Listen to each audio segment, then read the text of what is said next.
Every single one of us can relate to the feeling of being judged.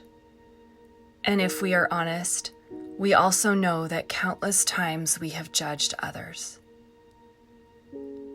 When we are the ones receiving judgment, whether or not we are at fault, accusations sear our hearts and give birth to humiliation and shame. I invite you to step into the narrative of a woman who faced public accusation. You can find her account in chapter 8 of the book of John. Where are they taking you? You haven't slept much, and they have made you wait for hours. The group of highfalutin teachers surrounds you, and you have no choice but to keep pace. For being religious leaders, these men sure are angry and upset.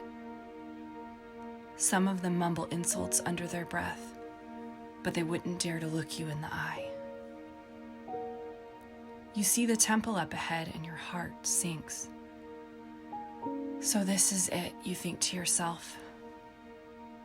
Your only hope is that it is over as soon as possible.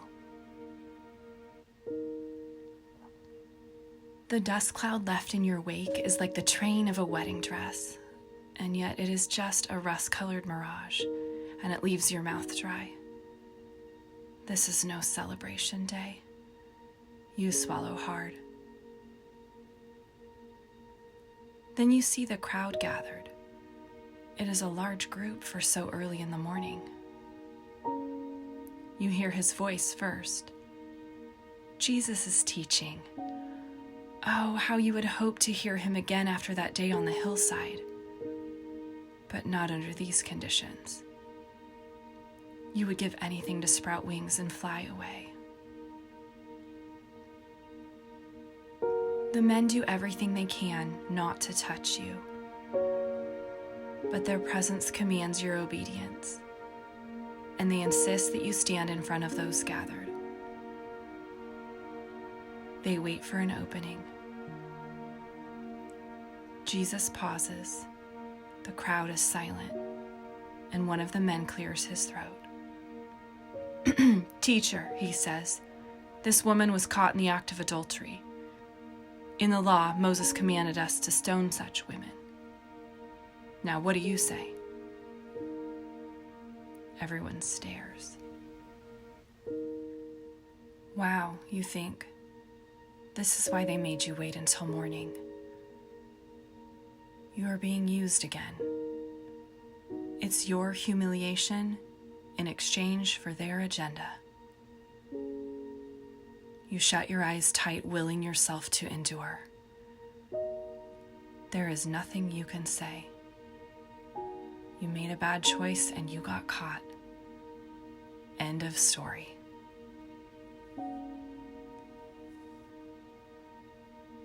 You open your eyes and see Jesus crouched down, fingers in the dirt. You steal a glance at the faces of the religious leaders. Some are angry. Others look confused. You strain your eyes to see what Jesus is drawing, but it looks like writing and you never learn to read. The silence becomes awkward as the leaders' agitation increases. They begin to prod Jesus and poke at him with their words. And you note the stark contrast between his composure and the leader's turmoil. You wonder if he is even listening. But then he stands up and says to them, "Let any one of you who is without sin be the first to throw a stone at her." Then he stoops back down, fingers in the dirt, writing intently. You brace yourself for an impact, cringing inside. Let the humiliation end soon is the only thought you can fabricate. But the blows never come. Certainly one of those holy leaders will heave a stone. Surely there is at least one. You wonder what it would be like to be perfectly good. but the thought turns to resentment before you have an answer. You can't understand them, and they will never try to understand you.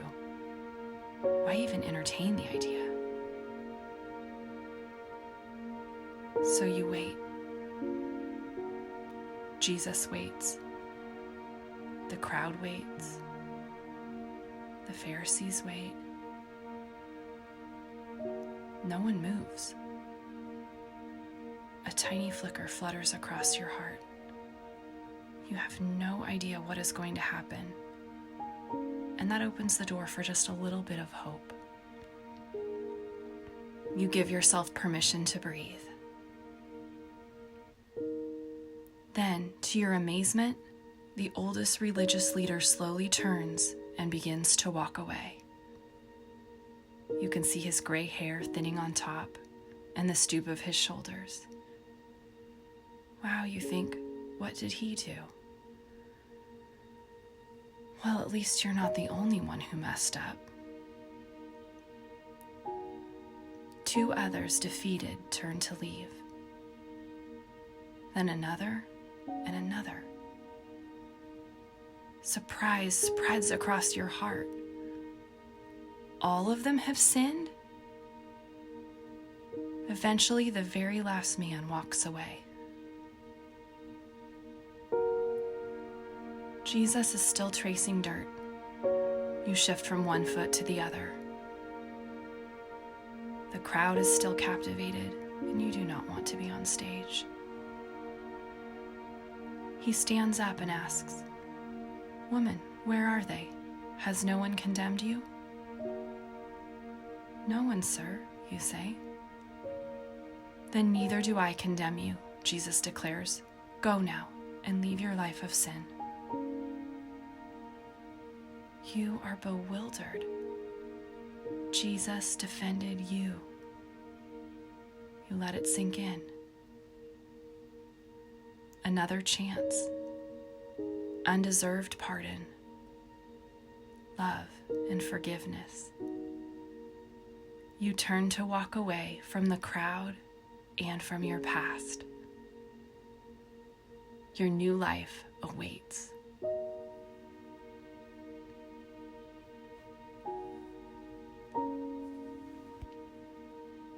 Do you need another chance? Have you been misunderstood, mistreated? Is there an area where you have messed up and need forgiveness? I invite you to read John 8, verses 1 through 11. When you do, take a moment to climb into the woman's story and imagine Jesus standing up for you.